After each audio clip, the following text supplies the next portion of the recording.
Boa noite a todos e todas, sejam muito bem-vindos a mais uma SPE Brazil Tech Tuesday, dessa vez falando sobre a utilização de fibras óticas desde do poço aberto até o final da vida do poço.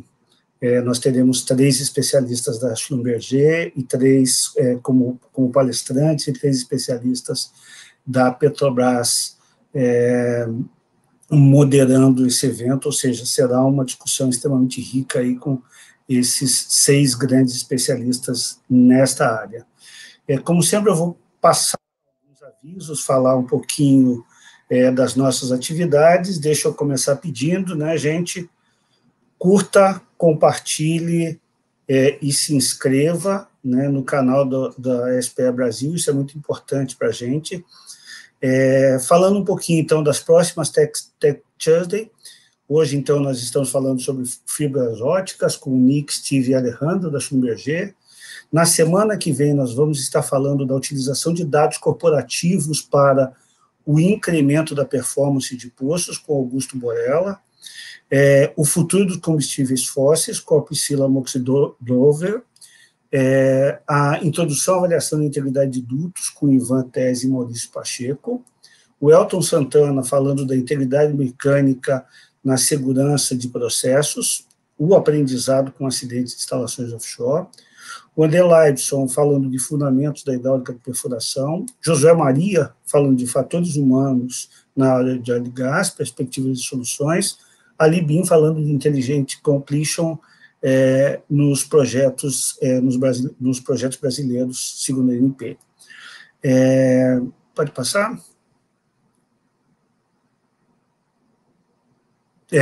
Como sempre eu tenho dito aí, nós estamos já com a programação toda encerrada, toda fechada até dezembro, temos toda terça-feira, nós teremos um assunto técnico que será discutido em profundidade, com grandes técnicos, como é o caso dessa noite. Além disso, pode passar?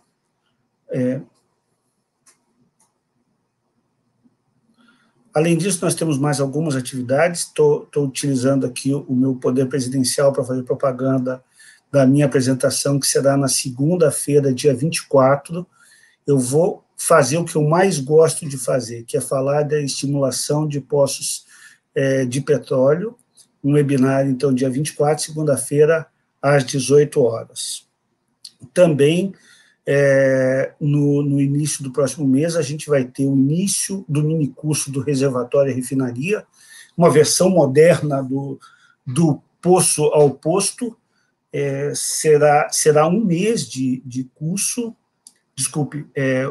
40 dias de curso, 2 aulas por semana, sempre com um acadêmico e um profissional da indústria, um profissional prático da indústria. Nós, na semana passada, estávamos com 730 inscritos. Tá? Então, nós tivemos o curso de verão, que foi um sucesso, e agora estamos promovendo, então, esse minicurso junto com o PRH 7 da ANP e a COP e a UFRJ, e com o patrocínio da Baker Hughes. Aliás, temos vagas abertas para patrocínio, vai ser um curso realmente com muita divulgação, então, se alguém se interessar pelo patrocínio, será muito bem-vindo. Pode passar? Lembrando, então, gente, visite o nosso site, e se você ainda não é membro do SPE, pense em se associar a essa grande empresa, a essa grande associação. Os recursos que nós temos para difusão de conhecimento e para networking são muito grandes, realmente uma associação que vale a pena se associar. Pode passar? So, let's switch to English and let's start the topic today. Today, we will talk about advanced DAS, digitizing the future of measurements with fiber optics, with Stephen, Nick, and Alejandro da Schlumberger, with Schlumberger, and moderated by Adriana, Julio Leite, and Feliciano with Petrobras. Adriana is a Doctor of Science in Physics from Campinas State University, actuated as a project manager dedicated to reservoir monitoring in Petrobras, author of technical papers, book chapters, and patents, and started in Petrobras in 2006, worked in research center with Downhole Optical Fiber, coordinated first worldwide 4D seismic project in pre-salt carbonates, and now is actuating in petroleum resources analysis. Also, we will have Júlio Leite. Júlio Leite is a telecommunication engineer from Universidade Federal Fluminense, a master in mechanical engineer in PUC-Rio, executive MBA, and started in Petrobras in 2006. From 2006 to 2014, he was a completion engineer. We worked together in campus basing. Then he became a coordinator of integration of well projects. Then qualification and reliability manager at Wells corporative area. And now, since 2019, he's in the RDI. He's a RDI manager for wells at Petrobras at Sempis. And also, Feliciano, he's a Doctor of Science in Mechanical Engineer, wrote several papers that all are available on Petro, patents, and one published book. He started in Petrobras in 1990. Then he worked as equipment maintenance engineer for geophysical acquisition. Then he was transferred to Sempis in 2000, and since then he worked as a researcher in Sempis. So, once again, like, share, comment, and subscribe, please. This is important to SPA. And I would like to call Adriana Trix to start the event. Good evening, people. Thank you, Carlos. Can you hear me okay?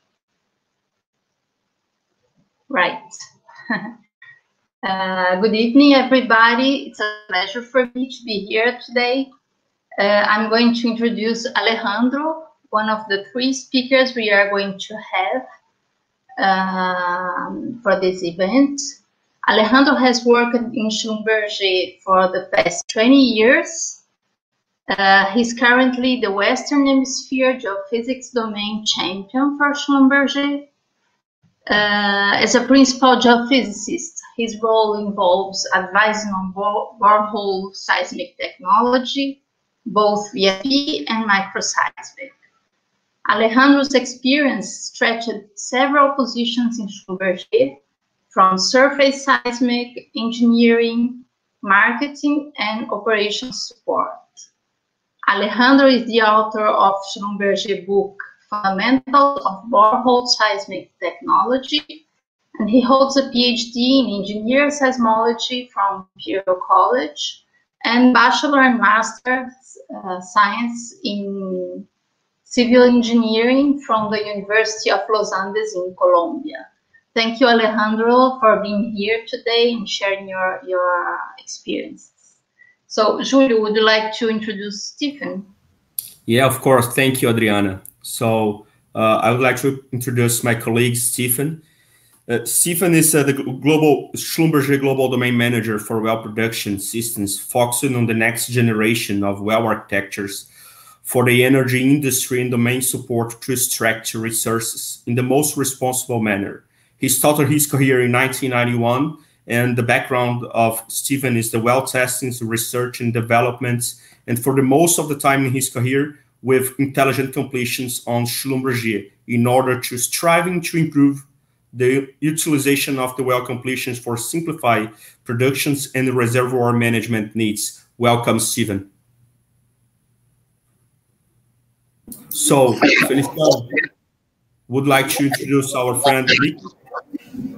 Thank you, Julio. Let me introduce Nick.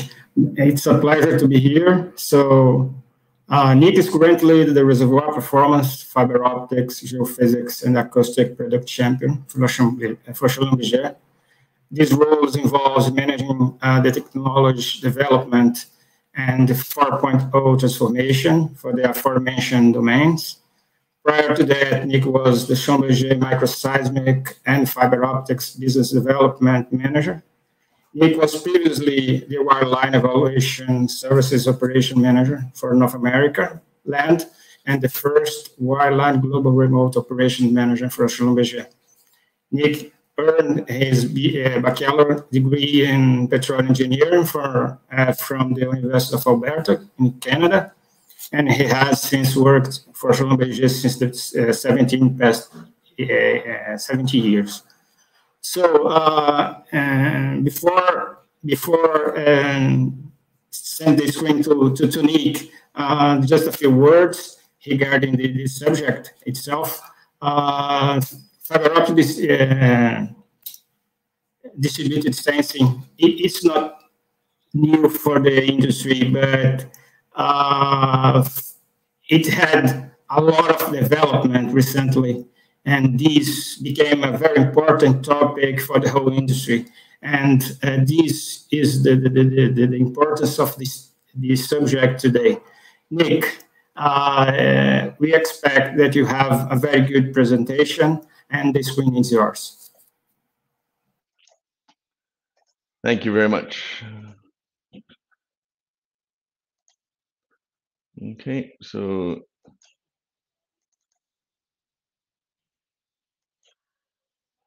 should be sharing.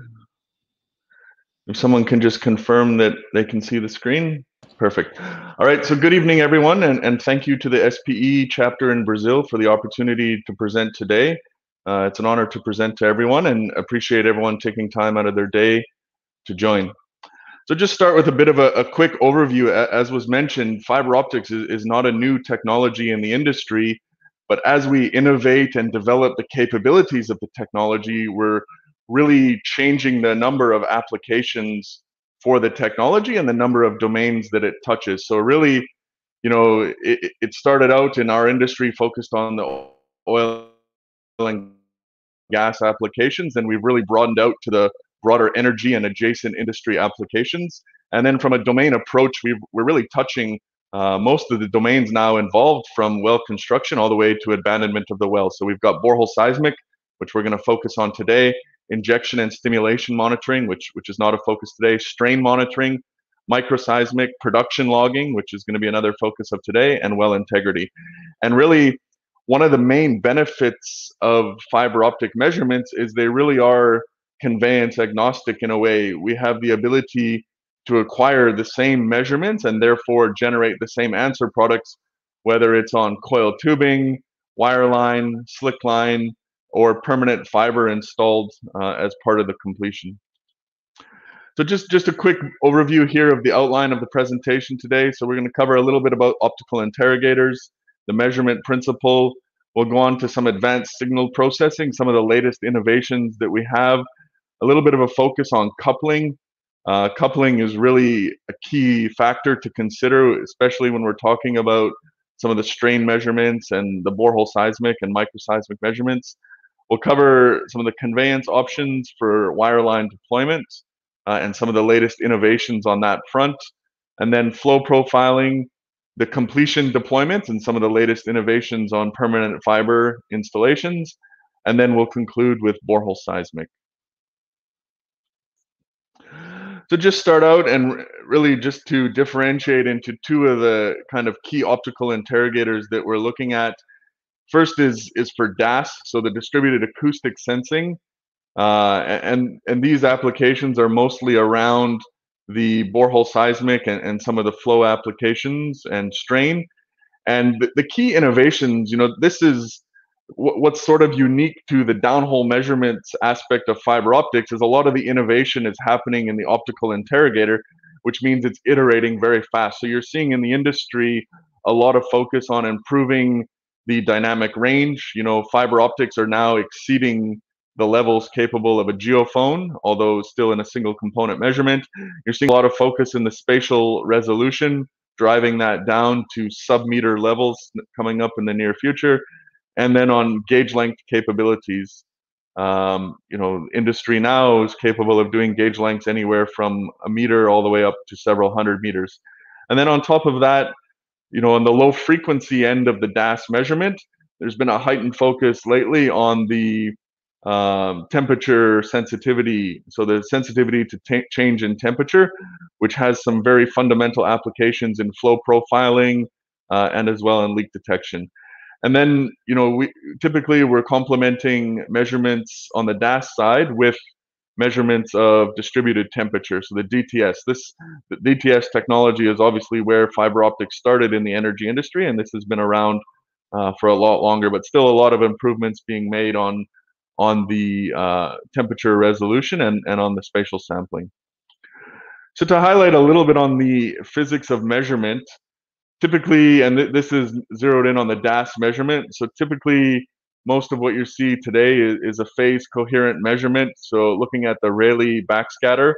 So what we're doing is we pulse a laser down the fiber, and that backscatter reflects off of impurities in the fiber, and it's grouped into bins essentially by the surface acquisition equipment, so that we're looking over a certain length of the fiber. And what we're doing in a phase coherent system is we're looking at the change in phase that's caused by any strain imparted on the fiber. So that strain can be a result of flow, it can be a result of acoustic waves from a seismic source, from an active source, or from a microseismic passive source, or it can be caused by temperature when we're looking at the low frequency spectrum. So really the big innovation in fiber is the fact that it's a distributed measurement, and we're now evaluating the wellbore in the time domain as opposed to a measurement at a point sensor where we're really looking in the depth domain, or in some cases at a station log in the time domain, but we're never looking at the full length of the well in the time domain with a classical point measurement tool. So the key innovation that fiber brings is really on evaluating the entire well at the same time and crossing multiple domains of application with a single physics of measurement. So the Rayleigh backscatter that you see here in the middle is typically for your DAS. This is where we're looking at the DAS measurement. The Raman, Stokes, and anti-Stokes, so the amplitude shift between the Stokes and the anti-Stokes is what we're looking at for distributed temperature. And then there's also a lot of work today in the Brillian backscatter looking at DSTS, distributed strain measurements, and even some advanced work at looking at distributed temperature on the Brillian part of the backscatter. So a couple of challenges that come up with fiber optics. One is the polarization fading. So it can be an issue in deep wells, so deep subsea wells. And there's a couple of ways of compensating for that fading in the industry. One is to use multiple lasers. The route that we've chosen to overcome this polarization fading is to use multiple wavelengths from a single laser. So essentially, you have a laser operating at 3 frequencies, and what that does is it allows us to compensate for the polarization fading and essentially stack the reflection, the backscatter, and cancel out that polarization fading. So you can see the difference here with the multi-frequency laser, 3-frequency laser versus a single frequency, where essentially we're able to eliminate the striping on the data, which is caused by the polarization fading as you're getting the reflection back in the laser. A couple of advanced processing techniques that are really on the leading edge of what's going on today that I'd like to highlight. So the first one is to really leverage the full benefit of fiber optic acquisition on permanent fiber for borehole seismic. Really, what you want to do is avoid shutting in the well and not have any deferred production. So one of the latest innovations in the processing techniques around the wells during production is denoising the production data. So essentially, what is production signal for a flow application becomes production noise for a borehole seismic. So we can use some advanced processing techniques and essentially quantify the production signal and filter it out of the borehole seismic. So what this does is the permanent fiber opens an avenue to acquiring borehole seismic data without intervention into the well, because now you have your fiber either clamped to the tubing or cemented behind casing. And then on top of that, if you don't need to shut in the well from production, you can completely avoid deferred production. So if you're talking time-lapse 4D seismic and you're doing multiple 3D seismic surveys, this can add up to a significant amount of deferred production over the life of the well. So that's one of the latest innovations on the processing side, is to really combine the production signal with the borehole seismic and eliminate it out and do 3D borehole seismic with the well not shut in. Now, another innovation kind of pioneered on our side from Schlumberger is looking at variable gauge length processing.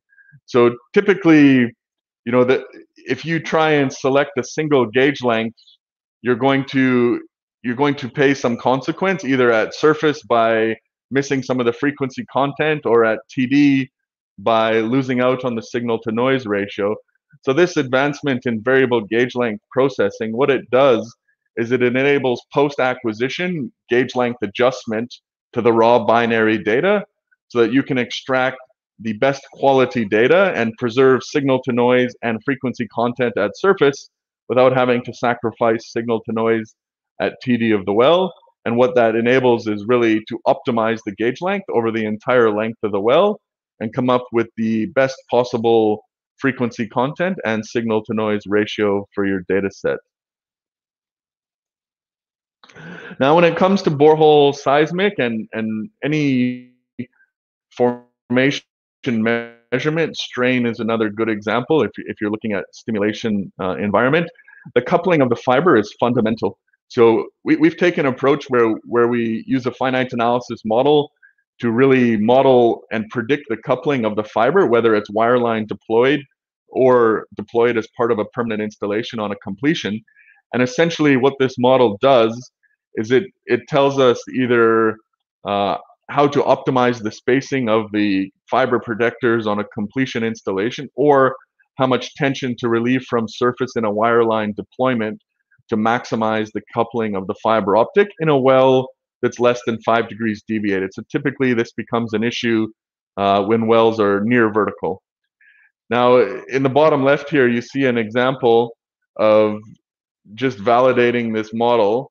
And what you see here is just different levels of tension relief. And you can see in a vertical well how when we're stepping through the different levels of tension relief at surface, this is making a substantial difference in the amount of coupling achieved with the fiber, and therefore reducing the amount of ringing. And like I said, this is equally important when you're planning a permanent install, to ensure that you have good coupling for the life of the well, because that's really the #1 influencer of data quality when it comes to fiber optics, is the coupling.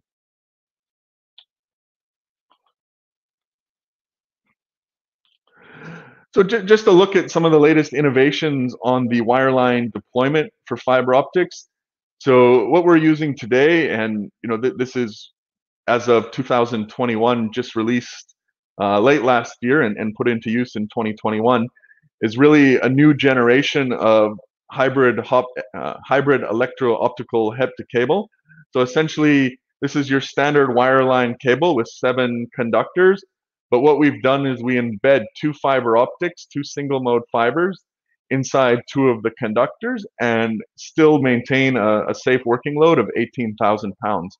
So what this does is this unlocks access to the deep water, you know, subsalt markets, subsea applications where you need high tension pull as a mitigation for sticking. And you know, because it's combined on a standard hepta wireline cable, what this enables is access to turn any wireline descent into a borehole seismic descent. So any of your traditional wireline runs, you can now acquire borehole seismic. So this is one of the key advancements in the borehole seismic space with fiber, is no longer needing to have a dedicated run with your geophones. You can now acquire the borehole seismic data as part of any other wireline descent. And again, coupling is important as a full system. So the way this wireline is manufactured is the fiber is tight buffered inside the copper conductors, such that you don't have a FIMP. So in the industry, it's commonly called a FIMP, a fiber in metal tube. And what that does is it ensures coupling and maximum signal to noise ratio. So on the sort of intervention and production side of things, it's a slightly different approach with the wireline. This is an example of wireline for the intervention and production applications. So the primary differences obviously are the size. So this is a 0.35 inch cable, and all three fibers, 2 single modes and a multi-mode, are packaged in the center. Now, what's key in the production environment, again, is to have that solid transfer function. So the fibers are manufactured at the same time as the wireline. So you have very strong coupling and a good transfer function from the inside of the fiber to the outside of the wireline. And then the pressure control is obviously always a concern in any type of production environment. So polymer encapsulated wirelines enable greaseless pressure control. So you can get a seal up to 15 kpsi with a pack off on this type of fiber optic deployment. So really brings a lot of versatility to what we can do with a wireline intervention on the fiber optics. And as a result of the polymer encapsulation on this wireline, it can also be deployed in a treatment well for stimulation. So you can put it into a well when you're pumping sand and proppant, and it's tolerant in that type of deployment. So just shifting a little bit from the wireline hardware to some of the applications, as I mentioned, we'll start with the production applications. So really where we are today with this technology is looking at leveraging the FBE data, so the frequency band energy data in real time, to do a quantification of the flow profiling, so the production rates in depth and time, and to look at current flow rates, min and max. And obviously this has good applications in both short-term intervention and long-term surveillance type monitoring. If you look on the right-hand side here, this is an interesting example of what we call an edge detection plot. So what's very unique in unconventional wells is even when you have achieved steady state production at surface, we find very inconsistent flow across the lateral. And what you see here is a hypothetical downlog pass of a traditional wireline tool. So obviously in that case, you're only seeing the production as the tool passes the zone of interest, so wherever the tool is at the time. And you can see here on 2 hypothetical passes over this 8-hour time is on the y-axis, you see that the flow rate is substantially different at this zone here.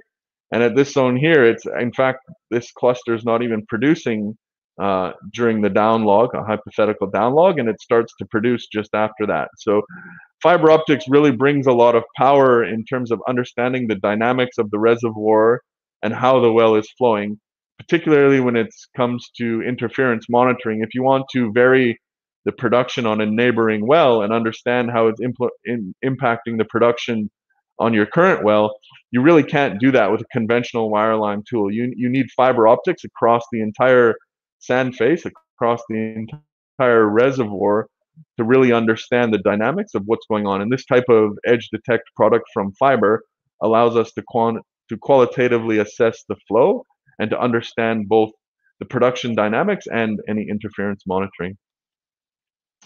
This is just an example as well of combining conventional wireline tools. So because of the combinability of the fiber with conventional wireline tools, it's possible to do a conventional production log.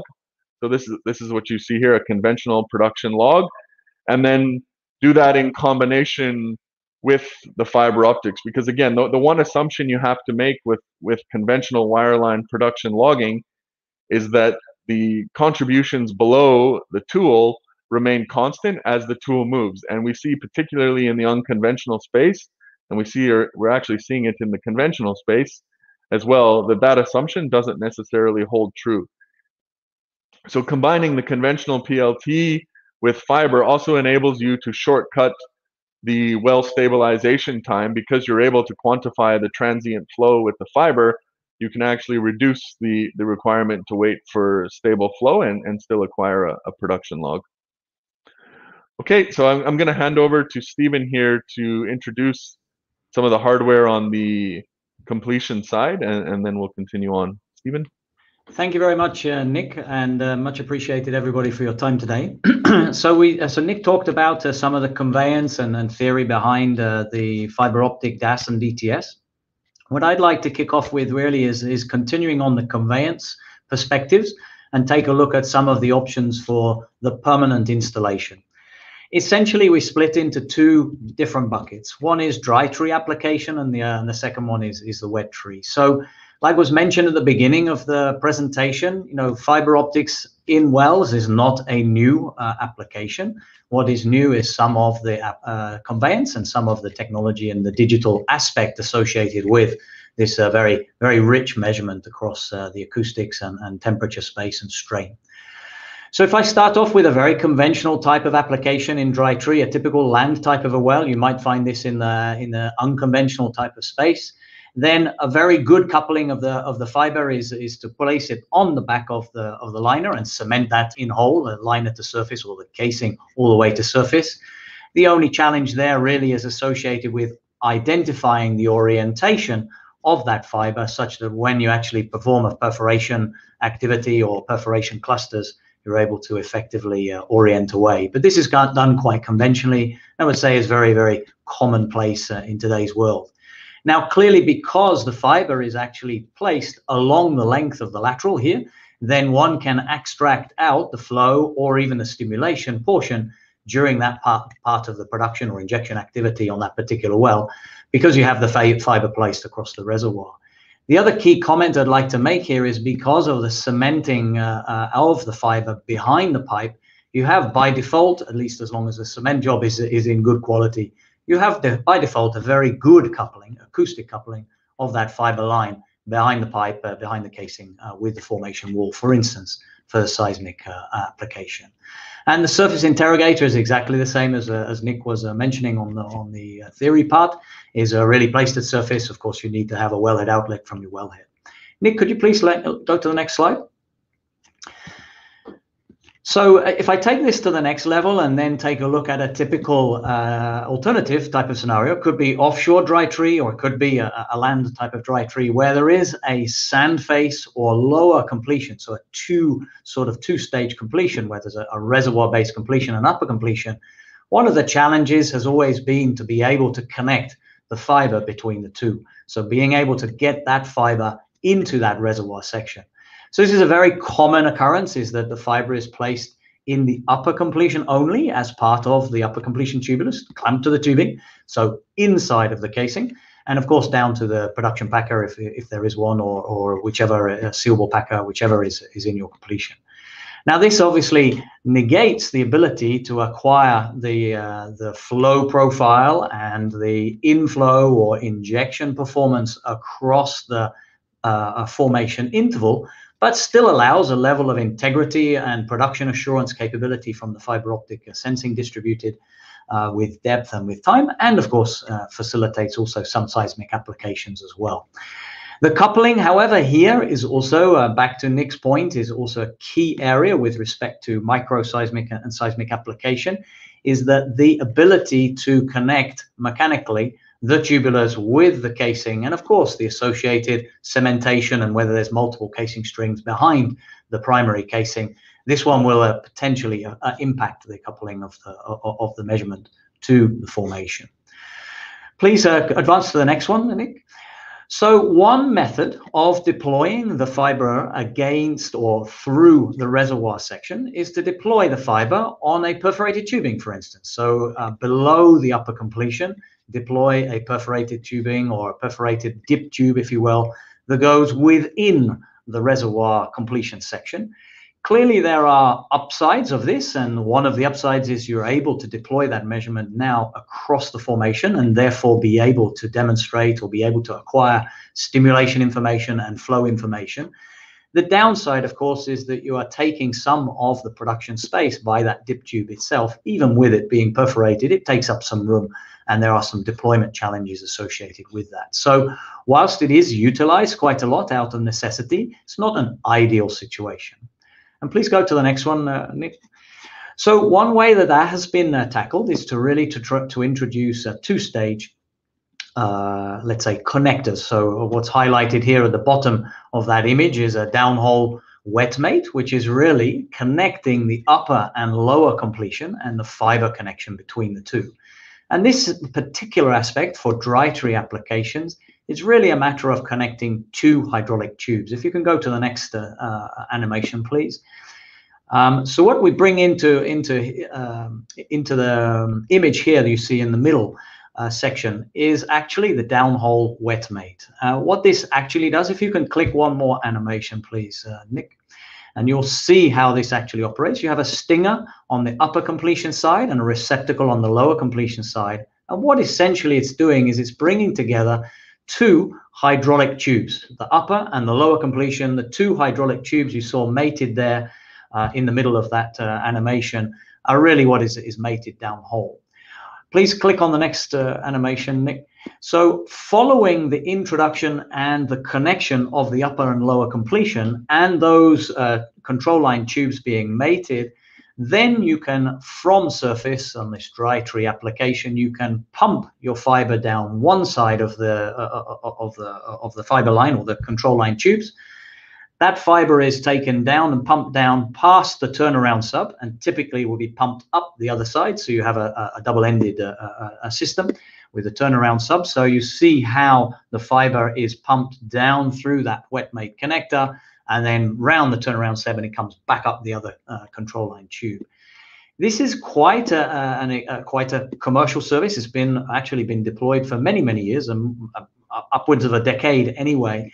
Particularly for sand face applications where there is a desire to get, for instance, a gravel pack or a standalone screen type of application where by default they are two-trip type of completions, and being able to deploy that fiber with an inner string and a perforated pipe is not a viable method for that particular application because of various reasons, including erosion and restriction on production. But this method has been around for a number of years. Upwards of 100 wells of gravel pack and standalone screen have been utilized for this, but it is dry tree. Clearly, you need to be able to pump the fiber. So it applies to dry tree offshore or onshore type of applications. Nick, if you can please advance to the next screen. So that's a good corollary to move towards the Wettree application, which of course is gaining a lot of interest and traction, I would say, in the industry, especially with managing reserves and development more effectively, especially in offshore, where there is a challenge to get intervention to do things. So permanent installation in Wettree applications is definitely an area of growth in the industry. So yet again, the challenge still rests with making an upper and lower completion connection, at least a wet mate connection. Now, one could deploy a disconnect type of application where you pre-connect the upper and lower completion and run it as one trip. That is possible. But then if you have to retrieve the upper completion and rerun, this represents a particular challenge because you cannot pump the fiber. So you need to be able to have a wet mate type of connector with a fiber optic set, very similar, akin to the technology used in, for instance, in vertical tubing hanger type of applications where you land a vertical tree. So this is one of the key challenges which is needing to be addressed. The other challenge is associated with what you see at the top end of the image here, which is associated with deployment of the interrogator. So you have a choice. If you place the interrogator on the subsea, of course, marinize it, then you have direct access to that fiber within the wellbore, and therefore, of course, you have the full power of the lasing and the acquisition through the interrogator. In this particular image is another alternative, which is more, let's say, applicable for subsea type of applications, where you place the interrogator on top sides, which allows you to benefit from the growth and the advancements on the interrogator because it's a top side. But of course, it comes with a downside, is that depending on the distance that your wells are deployed from your topsides facility, you have potential losses through umbilical, through terminal assemblies, etc. So an optical amplifier, there are various mechanisms on the market or coming to market, will help to alleviate this by adopting a pump laser from the interrogator topsides, using that to amplify the signal down and even potentially out of the wellbore, and therefore getting and recovering for the losses that happen, and of course increasing the signal as well behind the application. Please animate to the next one, please. So I would like to highlight also that the downhole connector, there are various activities going on, ongoing in the industry, across the industry, to bring an effective subsea level of fiber optic connector for the Wettree application. And this is gaining some interest in the industry, as I said before. But today there is also another way of performing sand face measurements, which is to take an electrical route, which is using an inductive coupler instead. This one here is actually built for that type of application. What it actually does is deploys temperature, high resolution temperature arrays instead of fiber across the sand face. So it can give, and it is designed to give, flow and injectivity performance, so profiling across the sand face, and also has been utilized for out of zone injection, but it's really a complement to the fiber optics in the upper completion, where you can still acquire the seismic. Of course, you have the integrity and production assurance capabilities of this. But very soon in the near future, there will be a number of offerings on the downhole fiber connector, which will allow that and bring that fiber optic DAS and DTS and high resolution temperature into the reservoir section as well. Please, if you can animate one more, Nick, thanks very much. So on this chart, on the left-hand side, well, you'll see two examples. On the left-hand side, you're seeing an example of a temperature measurement. So what we're utilizing here is distributed gradient temperature sensing, which is very high resolution from the low frequency DAS part of the DAS spectrum. And what that is giving you is allows you to measure at every gauge length, at every depth. It allows you to measure high resolution temperature from the fiber optic signal, the DAS signal in the low frequency. So how this works is this is on the left hand side is a gas well example. Sorry for the orientation of the drawing there, but what you see on the top is you see the process, which is first you take a well, it's producing, and then you choke it back. In this case, it was choked back from 4 to 2 million cubic feet per day. And you see in green in the middle track, you see the change of temperature that is associated with that pressure change due to that choking back. And this is temperature traces at every depth that is acquired on that particular low frequency DAS signal. On the bottom side, you see the interpretation utilizing the temperature signals at each of those, the temperature changes, and transients at each of those depths in order to extract a flow profile. So this is a distributed temperature or gradient temperature measurement method using a transient process. So it's using a change in the production profile of the well. On the right-hand side, if you can animate one more, please, Nick. There seems to be, oh, sorry, let's go back. Seems to be an incorrection on the animation. I apologize for that.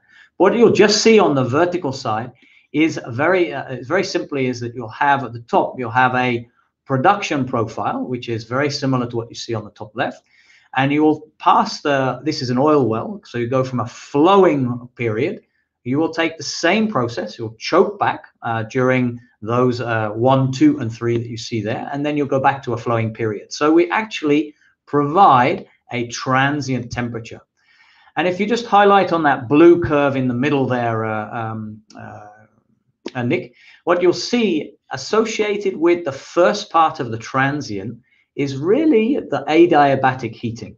What this is related to is this high resolution temperature measurement, which can be measured by that electrical sand face array, which I highlighted on the previous slide, or distributed gradient temperature sensing, is you get this change of temperature, which is associated with adiabatic heating in this case, which is associated with a holdup. So if you have water in there, you'll have a different performance, a different transient. And then the second part where you see that drop of the temperature is related to the Joule-Thomson transition, which is more associated with the rate that is coming out from that particular or across that particular temperature sensing depth, and then decaying to a steady state. So what you can extract from this is essentially a flow profile, which unfortunately you cannot see on this view graph. There's an error on the graph there. But what you'll see is a very similar, in this case, an oil profile, but you will be able to extract the gas and the water from that particular profile. So much more akin to what you see from a production log. Now, if we, in addition, we complement this gradient temperature sensing with transient, with what Nick mentioned, which is the incorporation of the DAS signal and the expertise and experience which is generating from many hundreds of well logs, which are associated with multi-phase production logging, then one can see quite simply the capability now of really getting to grips with not only single phase but multi-phase type of flow profiles, even in horizontal type of applications, both offshore, dry tree, and even wet tree when the wet connects start to become into the industry. So thank you, Nick, for that, and I'll pass now to Alejandro to highlight more on the seismic applications. Yeah, thank you very much, Steve and Nick, and thank you everybody for your attention and the time to follow this. So what we'll do is concentrate from now till the end of the presentation on the applications of fiber optics into borehole seismic. And as it was mentioned, this is a agnostic measurement, agnostic conveyance measurement, where I'm just gonna briefly touch base on some case studies and examples that we have for wireline acquisition method of a VSP versus a permanent fiber installation. So what we're showing here in this slide is a unique approach of wireline, whereby we are introducing the fiber optic as part of the logging cable. So what you see here schematically first is how we actually record the data conventionally these days, which requires a conventional VSI tool in our case, or a geophone-based tool fit for purpose for this type of acquisitions. You have to move this tool up, basically stop at a certain time, activate the source, repeat the shot several times, and you stack out the data, right? So for a well like on the pre-salt, you can be anywhere between 16 to 24 hours for the acquisition of a typical rig source or zero offset DSP, as we call it. You need a dedicated seismic tool for that, and well, everything the rig time associated to this type of acquisition. Now, if on the other hand we use this hybrid hepta cable, as it was explained before, now what we do is we go with the same setup. We only swap the cable that we have there. Now that cable features the fiber optic. We convey any logging tool now, any of your petrophysical runs, images logs, reservoir sampling logs, what have you, and we are going to stop at some point during the operation, okay? And because the fiber optic is in the wireline cable, every time that we activate the source, we are going to effectively take the VSP along the entire wellbore. So we only have to take several blows of the seismic source, and we can compete now in just in basically less than half an hour, the entire VSP for a pre-salt well in Brazil, for example. Okay, so now the key aspect here is that the logging cable has become our seismic element, our seismic sensor. We no longer need a fit-for-purpose seismic tool at the end of this, and so hence you don't have an additional run. You don't occupy the logging, the drilling rig for that amount of time. So if you move to the next, Nick, the next slide. So here is one example that we utilize this technology in Brazil. This was one of the first jobs acquired in the entire Western Hemisphere, in fact, and it was done onshore in the Reconcavo Basin. What you see here is on the left what the customer was, after. It was after the check shot. Basically having a velocity profile in the wellbore, and so just for future reference on the next slides, I'm just putting here what the technology was used, what type of technology we use, right? So we have the hybrid hepta cable as part of the conveyance. we have the optical interrogator, we have the source used. In this case was a portable airgun tank where we lowered the airguns for being the seismic source, and we use the CMR run, which is the nuclear magnetic run, to lower it with the cable, with the hybrid optical cable. So this is the objective of the customer. They want a check shot. Okay, so what we suggested was to do it with the fiber optic technique.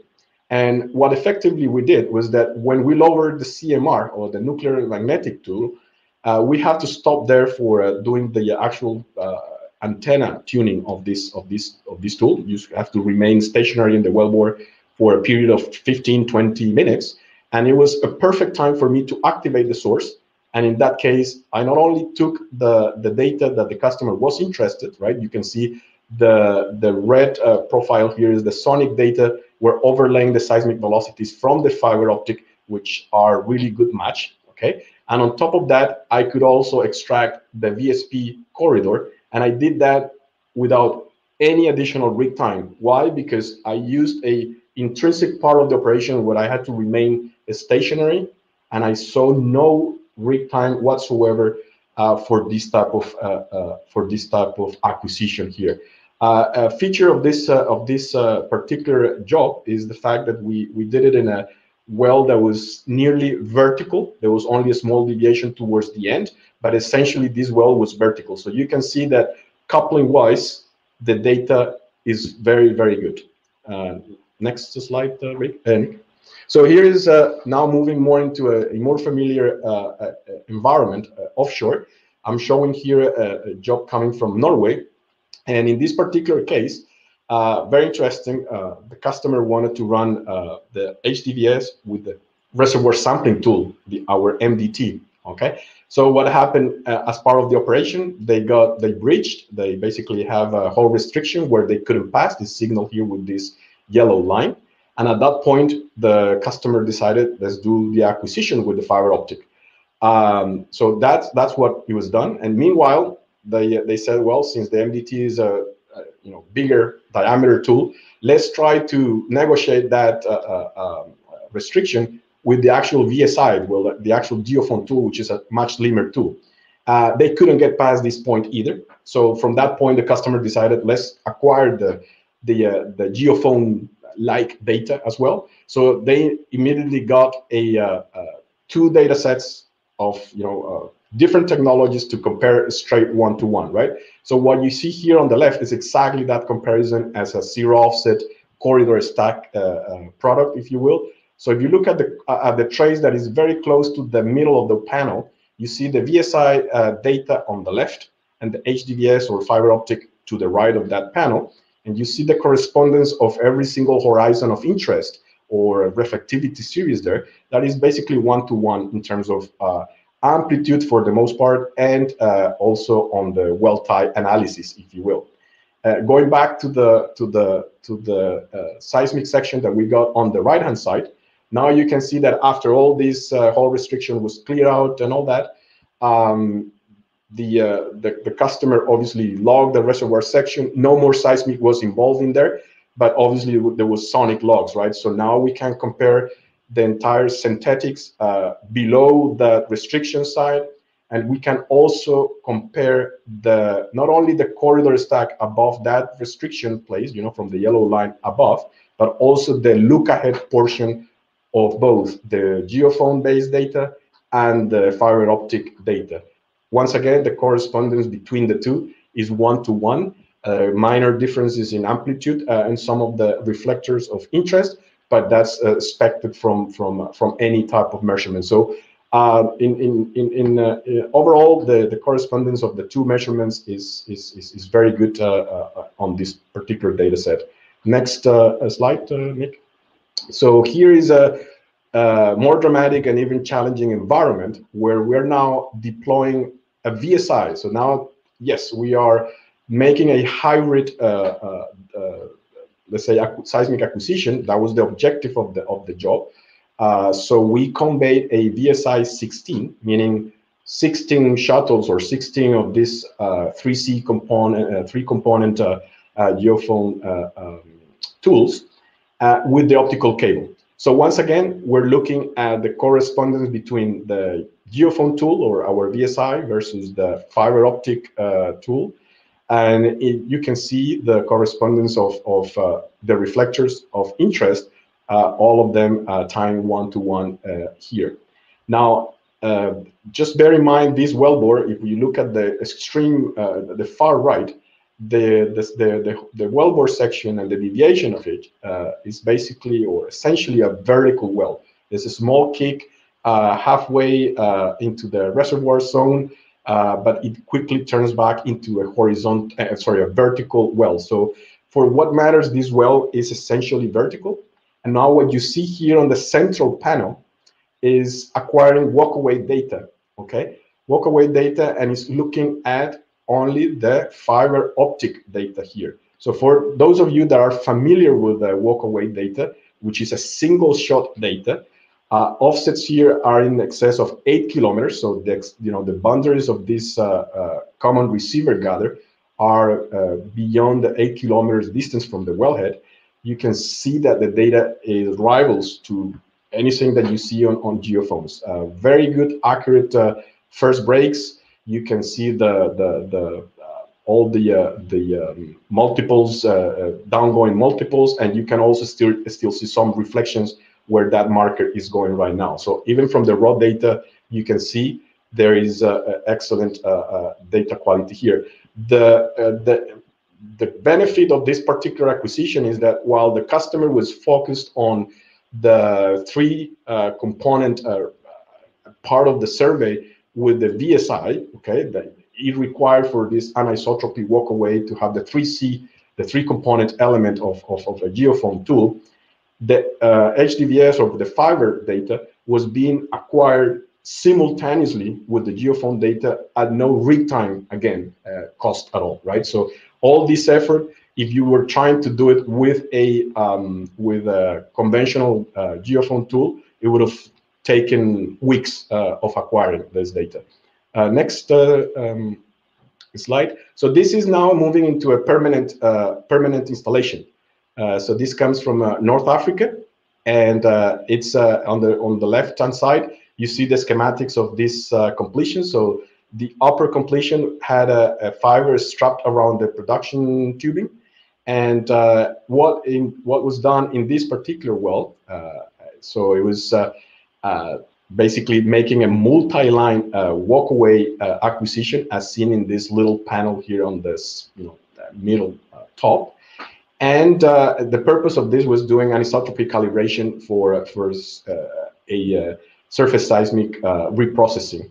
So a lot of effort into doing not only multi-line walkaway, but also walk-around circles that you barely see there in that geometry. All that done in within 75, let's say 80 hours of operation, which if we try to do this on a more conventional way with the tool, let's assume that we didn't have this completion on the way, it would have taken at least 30 days plus to get this acquisition done. Quite honestly, this is one of the things where you start to see that the fiber opens a complete new environment for borehole seismic acquisition. This would have never been approached on the conventional technology. Quite simply, that's the truth. So the next slide, Nick. Okay, so this is just to show the one of the walkaway images on superseding the surface seismic, so you can see the richness and the higher frequency of this new image. And so if you can go back and forth a couple of times just to see the difference between the two, it's quite obvious the high resolution obtained with the fiber optic. That data being superseded there is fiber optic data. Okay, so next slide. So I'm closing with an example. It's quite recent from the Gulf of Mexico, whereby we did 4 wells simultaneously. We acquired 3 DVSPs on them, all of them featuring a permanent fiber installation. So now this is a massive tool. And what I'm trying to highlight here is some of those aspects that Nick was alluding to in terms of not stopping production. The whole point of this job is to serve as a 4D monitoring campaign for reservoir production monitoring. So it was basically proving the fact that we can acquire data while not stopping production, which in this particular case could be modest by the standards of a Brazilian producer, but nonetheless is significant. 120,000 barrels of deferred production were avoided simply because we could acquire the data while the wells were still producing. So there's also now all the things that you know, we're every day we're getting more pushed towards the you know, environmental stewardship in our industry, and show ways of how we can improve our operations in terms of emissions and all that. So you can quickly calculate what could have been the effort had we done this with a conventional acquisition approach, which again, it would have been not even a starter in terms of planning and thinking about this type of acquisitions, but you would have removed, you know, or what we did eventually here is removing close to 3,000 cars from the roads a year. That's the equivalent of all the carbon emissions that were saved on this particular job. So that's the feature of production monitoring, and it is showcased here with this particular example. And the last thing of that is this was already shown by Nick. I'm not going to spend too much time of it. This is the key of this particular type of monitoring, where you see on the left-hand side is the actual common receiver gathered at one particular receiver in one of these wells, completely buried by the production noise.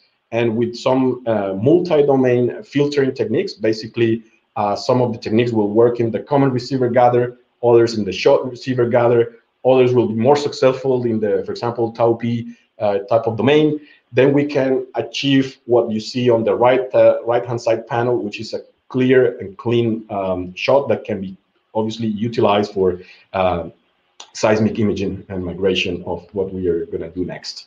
And that's the last slide is basically to show in terms of what we have done in Brazil.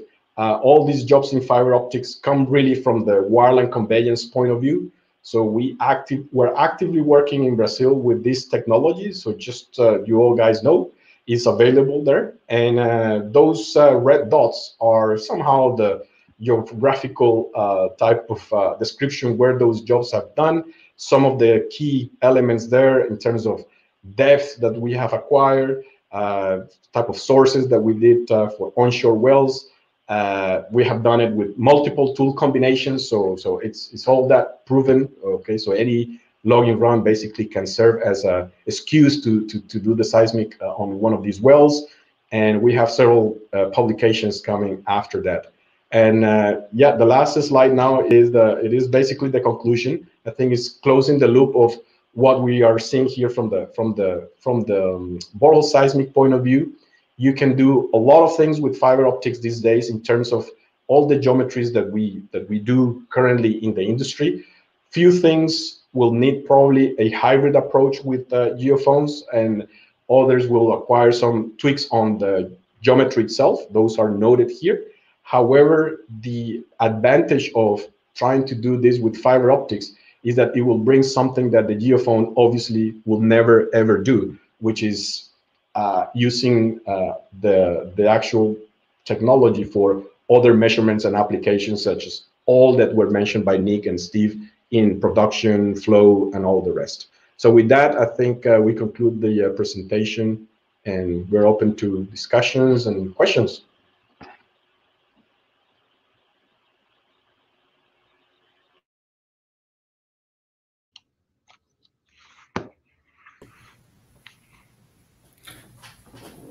So, Steve, I have a first question, and for you and for Alejandro, maybe.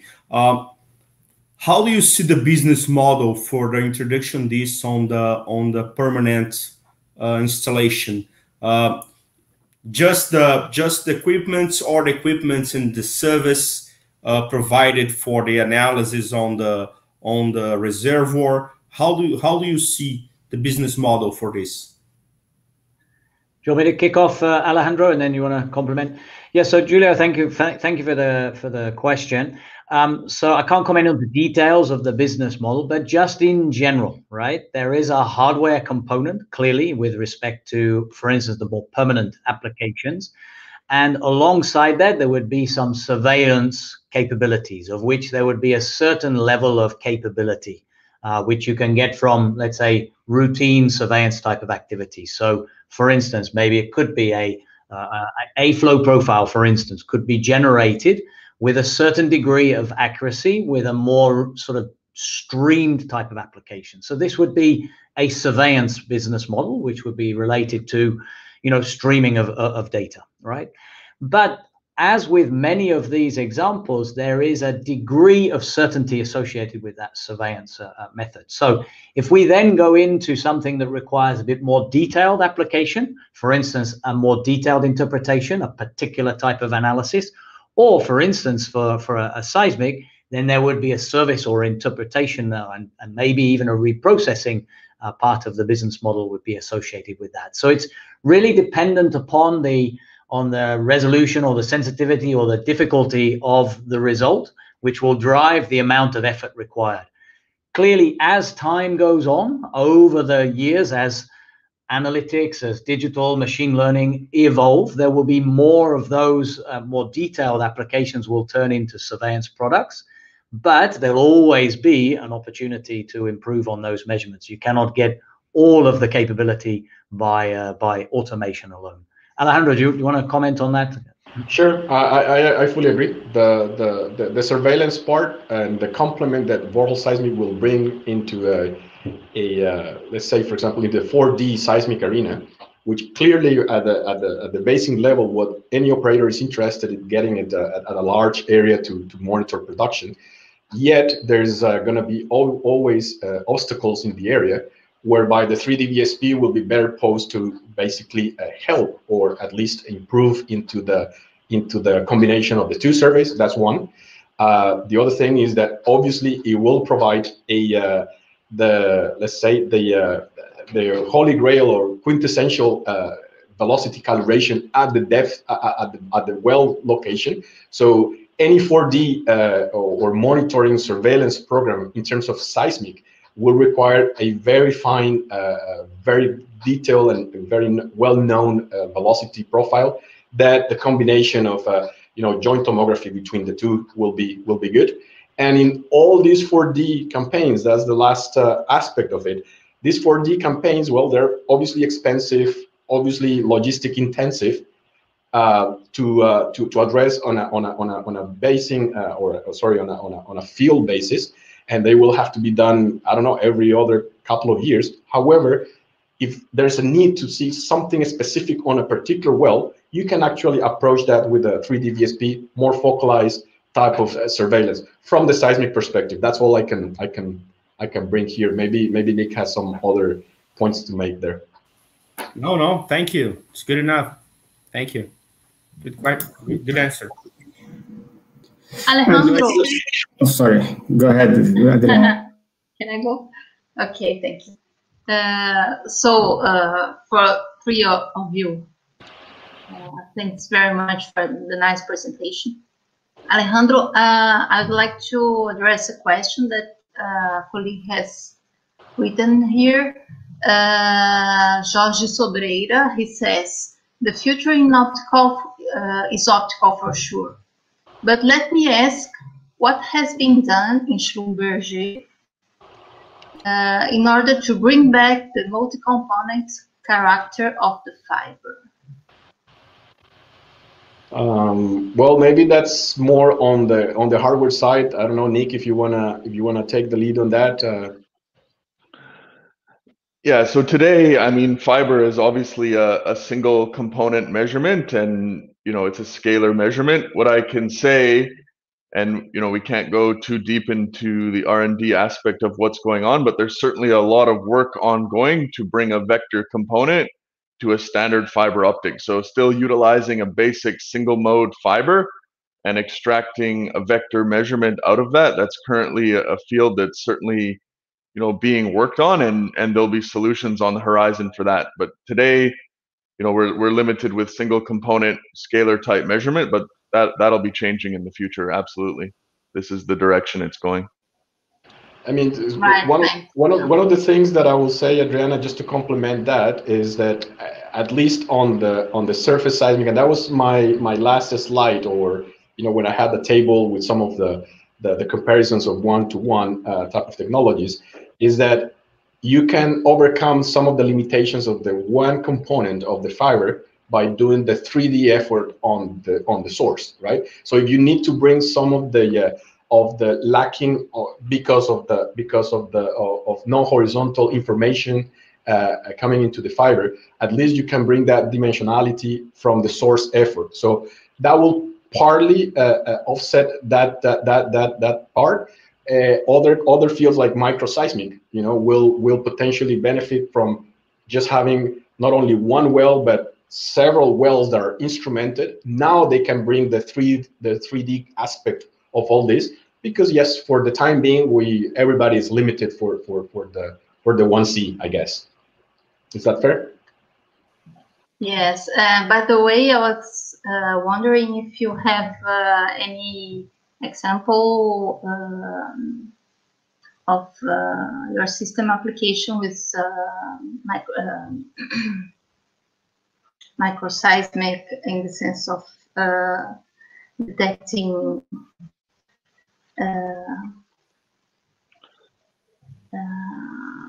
fracks. I missed the name right now.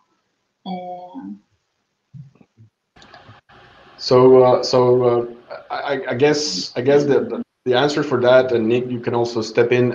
It'll depend on the environment that we're looking at and what exact application we're after, because certainly microseismic is one of the most challenging aspects of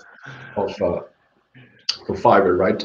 Right. So there's a couple different methods of utilizing microseismic from fiber for hydraulic frac monitoring. One is kind of, as Alejandro mentioned, using the geometry of multiple fibers to characterize and generate a 3-component location on an event. And the other one is to really combine the microseismic measurements from a single component with the strain data. So utilizing the strain data, we're able to look at the strain created in the formation and compare that with a modeled strain to figure out the propagation of the frac in terms of height growth and lateral growth. And we can also look at the angle the frac is moving at based on the asymmetry of the strain response in a monitoring well. And what we typically do with that is we look at single component microseismic. So essentially, where the apex of a microseismic event intersects the observation well, so in 1D really, and then looking at the separation between the P and S arrival, you can get a distance from the monitoring well, but we're not really able to constrain that beyond essentially a donut with a little bit of an educated constraint based on the positioning of the monitoring well. So in a single fiber application, the microseismic is really used to corroborate the strain data and look at the effectiveness of how a hydraulic frac is interfering with a simultaneous operation. So in a zipper frac, where you have some residual strain in the formation from a previous frac, or when you're hydraulic fracking on 2 pads, the microseismic intensity, so looking just at the magnitude and the intersection of the observation well in 1D, can tell us where the frac is being effective or not. So we can very often see microseismic events shift from one stage to a stage in another well when a separate well starts pumping, just as a result of the strain induced from the formation from the interacting fracs. But precise 3D location, as Alejandro mentioned, requires multiple fibers to triangulate the location and essentially do the intersection of the donuts. Let me add one more component to that, and specifically on the frac part, Adriana, is there's been some work and interest in either temperature-induced frac or during injection, right? So during a water injection or gas injection, for instance, into formations.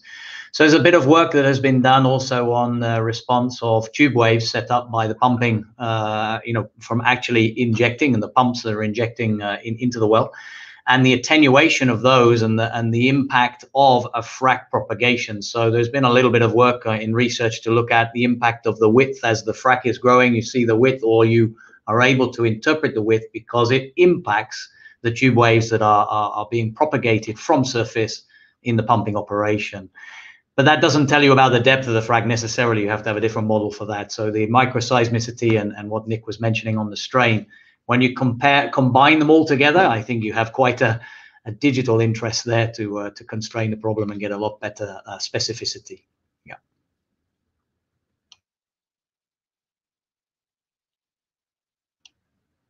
Okay, let me make an additional from the audience. So, is fiber darkening an issue for permanent applications? So, is it a problem or not?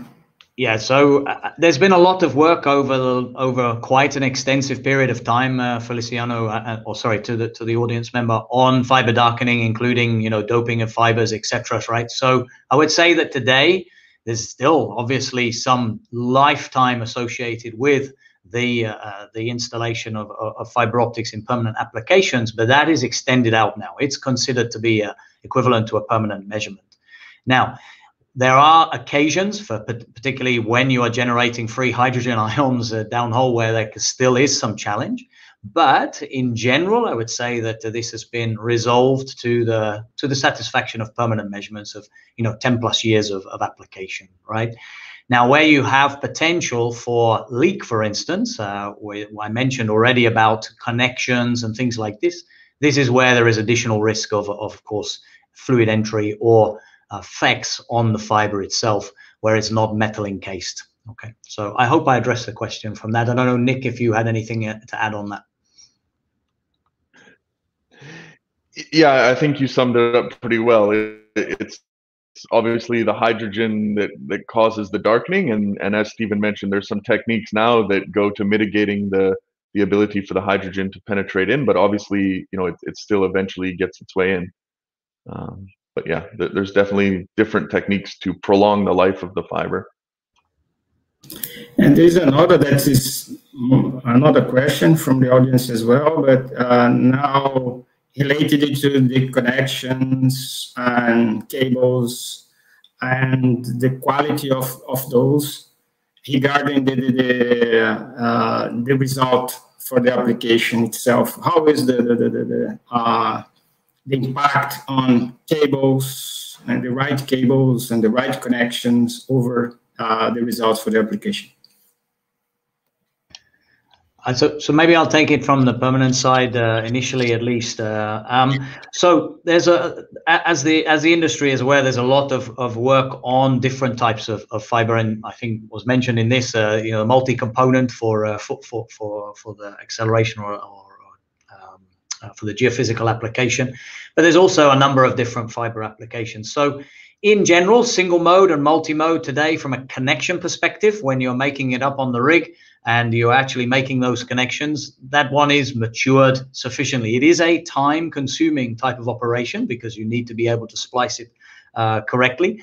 But in general, that technology, at least from a loss perspective, has been, let's say, evolved out. So there's, I would say, not much of a loss aspect associated with the connections, other than the time it takes to do them correctly.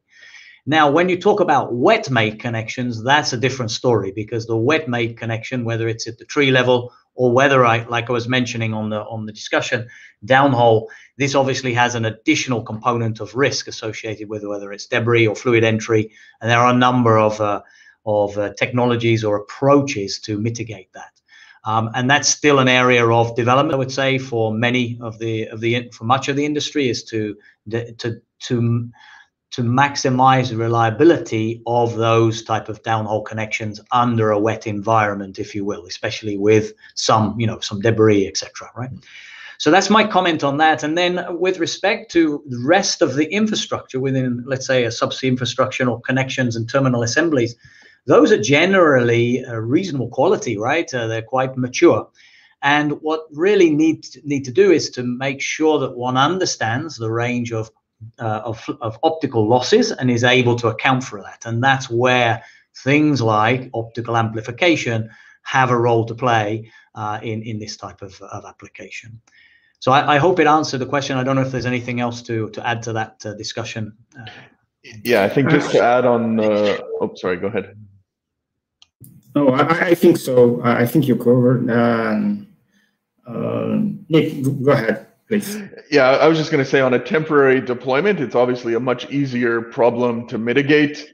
You know, each job would be accompanied with an OTDR measurement of the setup at surface, and you know there'd be a loss tolerance for each type of application. So you know, typically in the range of maximum 3 to 4 dB. So the optical slip ring for the rotating wireline drum is the most challenging component of the system, but because we have the ability to measure it before each deployment and correct any loss issues in a wireline system, it's relatively easy to mitigate on that aspect. I have another question. Is now it's myself. So could you compare pros and cons regarding DES plus DTGS against DES, DTS for reservoir management applications?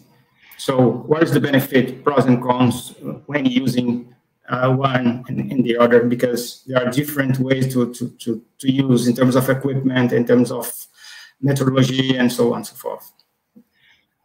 Yeah, so Feliciano, maybe I'll make a comment here. Obviously, the part of my presentation was related to the high resolution DTGS, which is high resolution thermal measurement from the low frequency part of the spectrum for DAS. So DAS, or rather DTGS, or distributed temperature gradient sensing, is acquirable from the same fiber as the DAS, right? So it benefits from being the same fiber. But many cases, you actually are installing more than one fiber into the well, right? So typically, we will see applications of permanent deployments where you'll have typically 2 single mode fibers and 1 multi-mode fiber, all packaged in that same umbilical. And maybe even you can have more, right? My point there being is that DTS is a different interrogator unit, or at least a different interrogating stream. That has the benefits, of course, giving an absolute temperature gradient per depth, and it's a very, very common measurement. It's a very robust measurement over many years. So it gives you a very good absolute temperature measurement. The DTGS gives you a very high resolution change in temperature, which is great for flow profiling or complementing the acoustics measurement for flow profiling, etc. So I would say that actually, that unless there is a reason why not, I would say that having multi-mode and single mode is beneficial in any well, because you're going to constrain your model anyway by absolute temperature from DTS, your DTGS, which is differential temperature, and of course the acoustics, and like Nick said earlier, even strain measurements as well from that single mode. So I would say, unless there is a reason why not, I would do all. Now, there is a trade-off, of course, in terms of if you ended up having to go DAS and DTGS, you have to, of course, have the ability to process the differential temperature gradient from that acquisition box. But that one is a relatively low investment to make in terms of effort and complexity, right? So I would say put all 3 if you can for now. I don't know if anybody disagree, guys, but that's my comment here. Okay, there's another question from the audience as well. So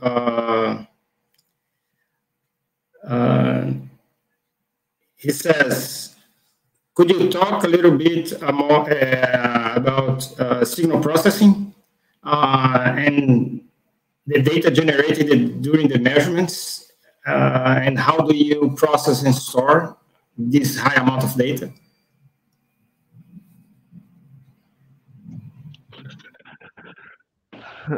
I mean, I can address that. I think so. From our system today is a coherent phase system. So when we collect the backscatter, we do record the raw optical binary data. Typically, what is transmitted from well site is either the FBE, the frequency band energy, and typically that's quite a small amount of data to transmit. And seg-wide data, depending on the well site connection, is possible to transmit from well site. But the raw optical binary data, we're talking on the order of terabytes of data.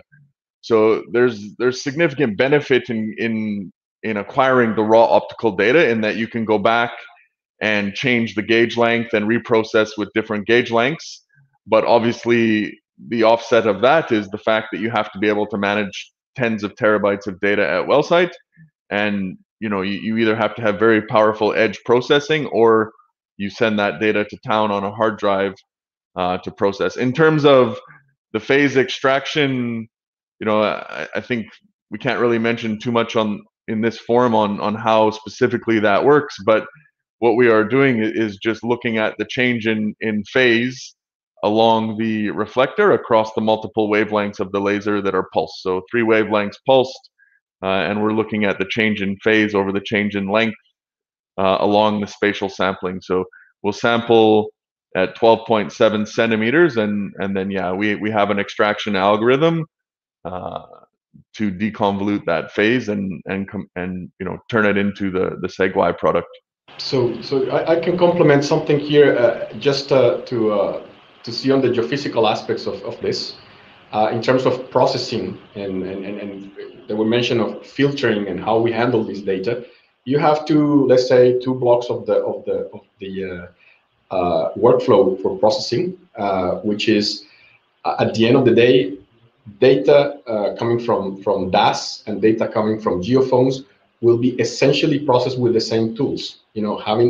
Having already entered into, let's say, the wave field separation and all that process from then on becomes essentially the same for both the data. What differs is the handling or preconditioning of the data before you arrive to that. So obviously the native measurement of fiber is a strain. So we need to do a strain to velocity conversion that needs to be understood and be able to back out the gauge length effects that we use for actually getting this data in terms of a wavelet. Okay, so that part is understood and needs to be applied.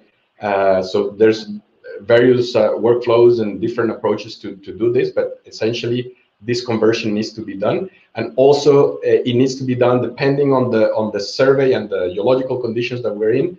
The actual handling of the amplitude of the signal that is coming there, that is a particular aspect of the decay of the signal of fiber optics, that decays more rapidly as a function of cosine square than it is its counterpart of the geophone, right? So once you get the handle or preconditioning the data in that way, the next part of the workflow is essentially the same and utilizes pretty much the same workflows as its geophone counterpart. And obviously there's added benefits of having a distributed measurement, more let's say densely spaced and all that, which allows some of these denoising techniques that are a lot easier. On one hand you kind of be more prone to noise on the DAS data, but on the other side you have more luxury to move in different domains to handle this type of noise than it is the geophone, because of the spacing and the sparsity of that data.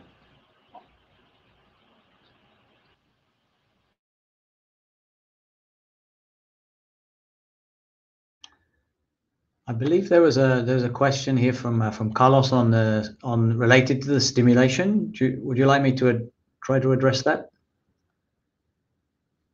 Julio, or I'm not sure if it came from the audience? Yes. The question is, what's the use of the distributed temperature with stimulation? Can you be more specifically with the acidizing? Yeah. So let me comment on that. We did not cover it in this talk for time reasons, and we were mainly focusing on production type of applications and seismic. But the comment on stimulation, so specifically for acidizing and related to carbonate acidizing, so where you don't have, potentially you don't have solids, right? So for that application, the DTS, and in fact, DAS also can be utilized and leveraged. But DTS has been used for a long time for this type of application, particularly for the purposes of identifying where fluids are injecting from your acid and where your reservoir or your formation is taking fluid, for instance, from some fracture or high permeability zones. And once you've detected where the fluid is going, the acid is being lost or being injected, then you can actually start to design your diversion treatments. So the DTS and the ability to have DTS either as part of your stimulation with, through coil tubing, for instance, or perhaps even your distributed fiber optic sensing on a completion while performing a bullheading acid job will allow you to be able to define, first of all, where the injected fluid is going. Number two is the impact of any diversion activity that is happening to try to divert that acid. And then thirdly, there's quite a lot of work ongoing. I don't have it in front of me here, but there's quite a lot of work that has been done on coupling the reaction kinetics with the formation, limestone, dolomites, whatever, with the acid and the kinetics associated with the acid treatments that are changed. So out of that comes also some information about the geothermal reaction or the thermic reaction of that. So these coupled together are advancing quite strongly to give you actually an indication of how well your wormholing is going as well, whether you are getting what we call phase dissolution or whether your acid is actually doing its job to, promote permeability into the formation. So that's my comment. I realize I don't have an image to show for that, but I hope that it's answered the question. Thank you very much for the question. Thank you, Steve. So, Pedroso, thank you, Steve. My question was exactly about this interaction of the kinetics and the heat generated by the acidizing. That was when I was working with this, it was at the very beginning, so we used the distributed sensor, but we still have some doubts to interpret the data. So I believe that it increase and the understanding of the all phenomena. Okay, thank you. So people, does anybody would like to say any final words or any final comments? No, just would like to say thank you to the whole team for putting this together, and of course for everybody's time on this via the various platforms. I'm not even familiar with what platforms are here, but thank you for the opportunity. Okay, so let me say thank you very much. Thank you, Alejandro, Steve, Nick, and also thank for the moderators, Feliciano, Julio, Adriana, the people in the backstage, that is Youssef and Farouk, for the attendance. We had a lot of comments here. Congratulations for the excellent presentation. Fascinating talk. Thank you. The future is optical and so on. So you can read the comments after. A very good event with a high potential to disseminate knowledge. So no matter this is a very specific topic with a very specific public, we had a good attendance and a good participation in the questions. So thank you very much for you, and I hope we can have some events together again. So thank you very much. Muito obrigado a todos. Não se esqueçam, curtam, compartilhem e se inscrevam no canal. Obrigado, gente. Obrigado a todos aí pelo apoio. Obrigado, pessoal do apoio aí. Boa noite a todos. Até logo. Thank you very much. Obrigado. Thank you. Thank you. Boa noite a todos. Bye. Thank you.